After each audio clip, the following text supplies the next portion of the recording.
Subhanallah, ramai mana orang bila keluar daripada rumah cari rezeki, balik rasa tak cukup. Sebab cukup itu terletak pada hati.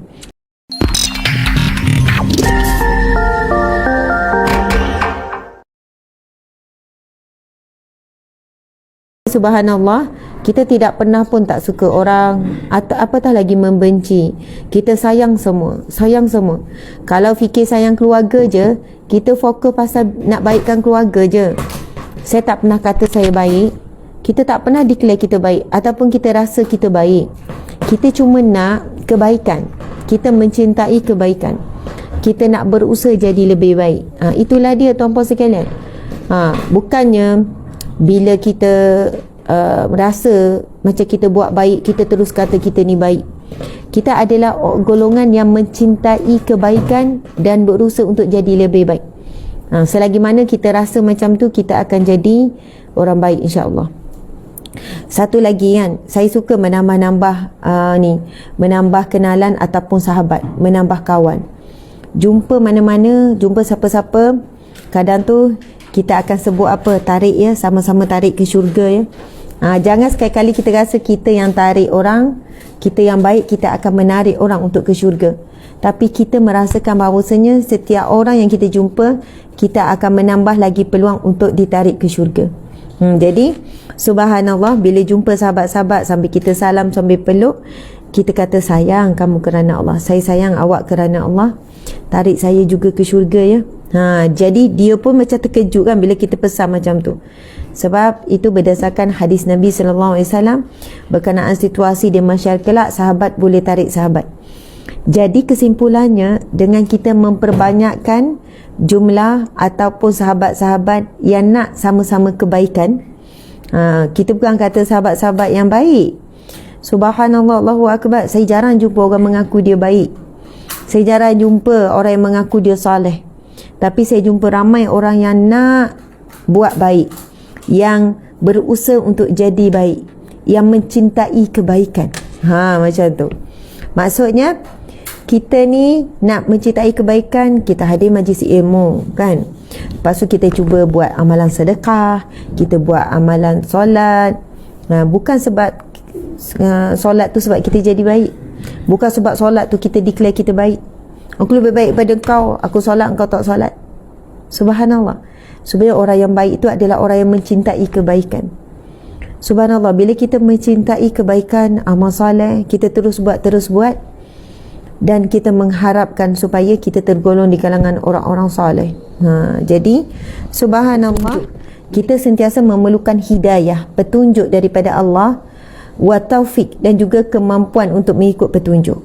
Jadi muslimi muslimat, walaupun rutin harian kita bawa kereta itu mudah, tetapi ramai mana orang dengan bawa kereta dapat dosa, ada orang bawa kereta dapat pahala.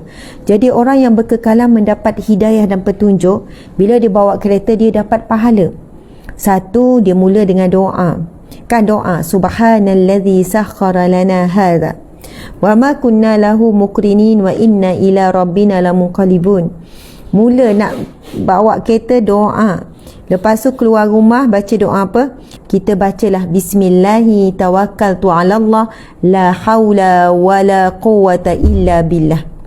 Subhanallah, Nabi bersabda, barang siapa yang keluar daripada rumahnya kan, tapi yang dimaksudkan ni untuk buat urusan di luar rumah lah kan, pergi kerja ke, pergi nak keluar beli barang ke, apa sajalah.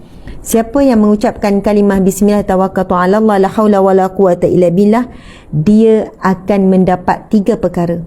Dikatakan kepadanya, kamu mendapat perlindungan, kamu mendapat kecukupan, dan kamu mendapat petunjuk. Subhanallah, 3 perkara. Lalu bila syaitan mendengar seseorang mengucap kalimah ini, lalu syaitan sesama dia pun bercakap. Maksudnya sesama syaitan ni berborak ataupun bergosip ataupun saling meluah perasaan lah syaitan ni. Syaitan ni bila dengar je ada orang yang keluar daripada rumah ucap bismillah tawakkaltu ala Allah la haula wala quwata illa billah, syaitan sama-sama syaitan terus cakap, tidak ada peluang lah bagi kita untuk mengganggunya lagi, kerana dia telah dapat perlindungan daripada Allah, telah mendapat kecukupan daripada Allah, dan dia telah mendapat petunjuk. 3 perkara yang kita akan dapat daripada Allah bila kita ucap kalimah itu tadi. Dapat apa? Dapat perlindungan, dapat petunjuk dan juga dapat kecukupan. Subhanallah. Ramai mana orang bila keluar daripada rumah cari rezeki, balik rasa tak cukup. Sebab cukup itu terletak pada hati. Kalau kita letak cukup itu terletak pada zahir, fizikal, pada harta, kita tak pernah rasa cukup. Dah ada kereta 1, mula-mula cukup lagi, lama-lama rasa tak cukup. Nak 2, dah ada 2 rasa tak cukup, jadi nak 3. Subhanallah, Allahu Akbar. Ramai mana di kalangan kita, duit banyak mana dah ada simpanan, mula-mula rasa cukup, lama-lama tak cukup. Ramai mana pasangan tak rasa cukup dengan pasangan dia. Sebab apa? Bila keluar daripada rumah, tengok ada perempuan lain lagi cantik, lagi ayu, lagi lembut, lagi prihatin dekat pejabat. Subhanallah, mula terbayang isi kat rumah dah jadi macam raksasa, isi kat rumah dah jadi macam Tarzan, kan? Isi kat rumah dah hilang kelembutan. Dia lupa dulu wanita yang berada di rumah isteri itulah wanita dia pernah jatuh cinta dengan kelembutan, dengan keindahan, kan, dengan jatuh hatinya. Tapi normal lah. Dulu kekasih, kan, dulu tunang, sekarang dah jadi isteri, dah susah payah bersama, kan, dah melalui proses mengandung, melahirkan, menguruskan rumah tangga bersama. Subhanallah. Ramai mana wanita-wanita rasa tak cukup dengan suami. Sebab itu kekayaan yang sebenar ada dengan merasa hati yang cukup.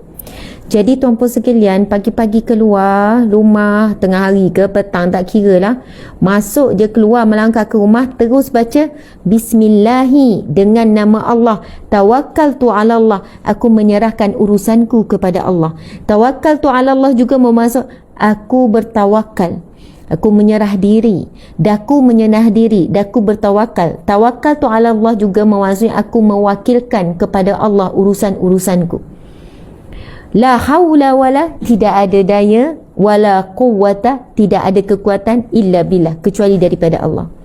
Jadi bila kita beramal dengan zikir ini, walaupun yang kita nampak kita yang bukan buka on maksudnya switch on, inilah kita yang buka enjin kereta, kan, tetapi itu semua daya daripada Allah. Maksudnya Allah yang berikan daya kekuatan. Masya Allah. Tuan-puan, kita ni kan kadang-kadang saya nak bagi kita mudah faham dan mudah nampak.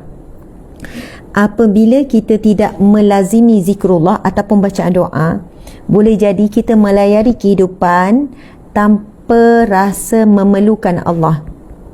Saya ulang lagi sekali. Apabila kan kita tidak melazimi zikrullah ataupun bacaan doa, kita kemungkinan melalui hari kita tanpa merasai memerlukan Allah. Apa maksud saya? Kalaupun kita tak baca doa, tak baca bismillah, tak baca doa naik kenderaan, ramai mana kan kita yang terlalai dan mengambil mudah bab bacaan-bacaan doa ni. Sebab dia kata boleh bawa kereta macam biasa, boleh sampai di pejabat macam biasa, kan, boleh buat kerja macam biasa, dan balik rumah pun selamat macam biasa. Inilah ujian dan cabaran kita apabila kita telah terlalai dan terleka untuk merasai bahawasanya la haula wala quwwata illa billah, tidak ada daya dan tidak ada upaya dan tidak ada kekuatan melainkan semuanya datang daripada Allah. Jadi apabila ujian sebenarnya, bila semuanya berjalan lancar, semua kita boleh buat, ujian untuk kita tetap merasakan bahawasanya segalanya datang daripada Allah. Sebab perasaan itulah yang akan membuatkan kita rasa bersyukur. Okey, faham ya maksud tu? Saya nak bagi satu contoh situasi. Biasa tak baca bismillah, tak beria. Satu pagi tengah kelang kabut, okey, masuk kereta, anak-anak cuma okey, Umi dah lambat ni, Umi nak sampai kat pejabat ni pukul 8 ni, cepat. Okey. Tiba-tiba kita nak start enjin tak hidup. Buka-buka tak hidup. Waktu tu lah biasanya kita akan mula baca bismillah ataupun istighfar atau selawat dengan sungguh-sungguh. Ya Allah, tak hiduplah pula. Okey. Bismillahirrahmanirrahim. Macam tu kan. Astaghfirullahalazim, ya Allah, tolonglah ya Allah, pemudahkanlah ya Allah. Dalam hari ni ada mesyuarat ya Allah, anak-anak dah lambat ya Allah. Allahumma salli ala Sayyidina Muhammad. Allahumma salli Muhammad. Perlahan-lahan kita buka. Faham tak maksud saya ni, tuan-puan dimati Allah sekalian? Maksudnya kita ni apabila ada sesuatu perkara itu tidak berlaku sebagaimana biasa, ada sesuatu perkara yang kita plan lain dan kita bayangkan lain, tiba-tiba tak jadi kan. Kita plan okey masuk kereta, sempat ni sedang elok, plannya buka je terus jalan, tiba-tiba hari tu tak boleh, tak jalan, buka tak jalan. Perasan tak, masa itulah bila datang ujian seperti itulah kita mula menyebut nama Allah dengan lebih khusyuk. Masa itulah meningkat tahap apa? Tahap memerlukan Allah, tahap bergantung kepada Allah. Tapi apabila semuanya berjalan lancar, kurang sikit bergantung pada Allah. Jadi sebab itu kita kena sentiasa melazami doa, zikrullah, sebab kita tak nak jadi hamba Allah yang tidak bergantung kepada Allah. Bergantung pada Allah bukan hanya pada waktu susah, bukan hanya pada waktu kita memerlukan Allah, tetapi sifat seorang hamba adalah bergantung sentiasa pada Allah, sentiasa ada sifat tawakal, ada sentiasa memohon pertolongan Allah dalam apa jua keadaan, walaupun waktu senang, waktu mudah, waktu semua berjalan lancar. Sebab itulah sifat seorang hamba sentiasa melazimi doa. Kalau kita bangun tidur, masuk tandas, tak baca doa pun boleh je masuk. Bukannya kau tak masuk, tak baca doa, pintu tertutup. Tapi kerana sedar kita hamba, nak masuk tandas baca doa, bangun tidur baca doa, kan, nak keluar tandas baca doa, nak pakai baju baca doa, nak buka baju baca doa, semua tu ada doa. Tengok cermin pun ada doa, keluar rumah, masuk rumah ada doa, masuk kereta ada doa, nak makan, nak minum baca doa selepas sebelum. Subhanallah, kenapa Nabi SAW menyusun doa-doa ni? Supaya kita dalam apa jua keadaan, senang atau susah, sentiasa ada connection, sentiasa ada berhubung dengan Allah, dan kita ni menjadi hamba Allah yang sentiasa meminta kepada Dia. Doa ini adalah permohonan kita kepada Allah. Subhanallah, muslimin muslimat dimati Allah sekalian. Contoh lain lah, kan, time kita bawa kereta atas highway pula, minyak full, kita kan bawa confident tekan minyak, laju confident je. Bayangkan satu ketika minyak kita dah kuning, lepas tu bila kita tengok waste nak sampai ke RNR seterusnya, ada sisi minyak ada lebih kurang dalam 40 km lagi, tapi minyak dah kuning, dah naik dah ni, minyak dah merah ke kuning encik suami? Merah. Minyak dah merah, dah naik, dah bagi signal. Lepas tu kita tengok, berapa jauh lagi nak sisi minyak? 30 km. Ya Allah, sempat ketat ni. Apa yang berlaku pada kita? Saya lah, kalau pengalaman saya, bila jadi macam tu, suami kata, ya Allah, lagi 30 km. Kenapa bang? Minyak dah naik turun ni. Masa itulah pasangan suami isteri ni, kita dengan laki kita duduk sibuklah istighfar. Astaghfirullahalazim. Suami pula bawa perlahan je, sebab lagi laju dia tekan minyak, lagi kuat minyak kan. Subhanallah. Muslimin muslimat, bila kita berjalan lancar, tak ada apa, kadang-kadang kita kurang bergantung pada Allah. Tapi waktu kita dah mula risau, takut minyak ni tak sempat sampai ke sisi minyak, masa itulah hati masing-masing berdebar-debar, dan masa itulah zikrullah dengan khusyuk. Allahu Akbar, Allahu Akbar, ya Allah, doa lah kan, istighfar lah, selawat lah, Allahumma salli sayyidina Muhammad. InsyaAllah bang, insyaAllah sempat, insyaAllah tak mati tengah jalan, insyaAllah, insyaAllah. Astaghfirullahaladzim, kalau fikir logik ni tak dan ni. Suami kata kalau ikut logik 30 km lagi macam tak sempat ni. Tak apa bang, insyaAllah, insyaAllah kita cakap kan, istighfar banyak-banyak, selawat gitu. Itulah beberapa contoh tuan-puan sekalian. Apabila saat kita memerlukan Allah, kita akan menyeru nama Allah dengan bersungguh-sungguh, dengan khusyuk kan, dengan mengharapkan pertolongannya ketika kita dalam keadaan kesukaran dan kesusahan. Tetapi alangkah beruntungnya kita jika kita tergolong di kalangan orang yang sentiasa mengadu, meminta, mengharap pertolongan Allah dalam senang dan susah, bukan dalam susah saja. Jadi macam mana nak jadi macam tu? Praktikalnya adalah sentiasa melazimi doa. Sebab itu Islam, hadis Nabi sendiri ajar kita setiap sesuatu ada doa. Jadi walaupun keadaan sihat dan keadaan mudah, tak ada halangan pun nak pergi tandas, tak ada susah kereta pun, kereta baru lagi kan, tak ada susah pun, tak ada cabaran pun untuk buka kereta. Kalau kereta dah buruk 20 tahun 15 tahun, mungkin kereta lama, mungkin kita bertawakal tinggi sikit. Jadi subhanallah, dengan itu kita akan tergolong orang-orang yang bertawakal. Itu apa sekian, jangan main-main. Kita dah bincang pada bab yang lepas, bab tawakal, bab Riyadhus Shalihin yang lepas. Golongan yang akan masuk syurga tanpa dihisap adalah mereka yang sentiasa bertawakal kepada Allah. Itu hadis yang sahih dalam kitab Ad-Dusa yang kita dah bacakan yang lepas. Golongan yang mendapat syurga, yang boleh masuk syurga tanpa dihisap. Maksudnya tak perlu melalui proses hisap. Hisap juga ada satu azab tuan-puan sekalian. Berdiri lamanya, menunggu gilirannya. Lepas tu dalam tempoh menunggu giliran dihisap itu, macam-macam azab pada masyarnya. Sebab itu kita sangat-sangat mengharap dan memerlukan masuk syurga tanpa dihisap. Dan bila diterangkan oleh Nabi, siapakah golongan yang akan masuk syurga tanpa dihisap? Salah satu golongan utama adalah mereka yang selalu bertawakal kepada Allah. Bila kita sebut tawakal, apa dia tawakal? Asal perkataan wakil. Kan Allah ya wakil, Allah yang maha menguruskan, Allah yang maha mengaturkan, Allah wakil-wakil. Kalau kita wakilkan seseorang dalam urusan kita, maksudnya kita percaya pada dia untuk mewakili kita untuk selesaikan urusan tersebut. Dan apabila kita nak melakukan sesuatu, kita mewakilkan Allah, bermaksud kita menyerahkan urusan kita kepada Allah.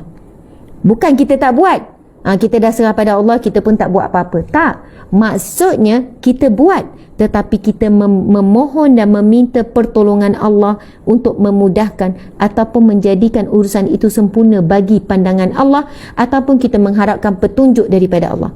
Sebab itu zikir yang kita kongsikan tadi, Nabi SAW bersabda, barang siapa yang apabila dia keluar daripada rumah lalu mengucapkan kalimah Bismillahi tawakkaltu ala Allah, dengan nama Allah aku menyerahkan urusanku kepada Allah, dengan nama Allah aku bertawakal kepada Allah, dengan nama Allah aku mengharapkan pertolongan daripada Allah. Itu masuk tawakal. Bismillahi tawakkaltu ala Allah, la haula, tidak ada daya, wala quwwata, tidak ada kekuatan, illa billah, kecuali melalui Allah. Nabi kata akan dikatakan kepadanya, siapa yang mengatakan, iaitu Allah berkata kepada hamba-hamba yang menyebutkan kalimah ini, bagimu kecukupan, bagimu perlindungan, dan bagimu petunjuk. Subhanallah. Lalu iblis dan syaitan, ini hadis yang sahih muslimin-muslimat. Lalu iblis dan syaitan pun saling bergosip sesama dia, saling bercakap, tidak ada peluanglah bagi kita untuk mengganggu hamba ini, kerana dia telah pun dapat perlindungan daripada Allah, kecukupan dan juga petunjuk daripada Allah. Maka syaitan pun kecewalah. Jadi setiap hari kita kena kecewakan syaitan, kita kena kalahkan syaitan. Biar syaitan frust apabila kita keluar je daripada rumah, kita ucap Bismillah tawakkaltu ala Allah, la haula wala quwwata illa billah. Tapi ada yang tanya, Ustaz, saya isi rumah, saya tak keluar dari rumah, boleh tak baca? Boleh. Start nak buat kerja harian tu, start dengan Bismillah tawakkaltu ala Allah, la haula wala quwwata illa billah. Mudah-mudahan kita buat kerja ngemah rutin harian sama tu dengan ikhlas.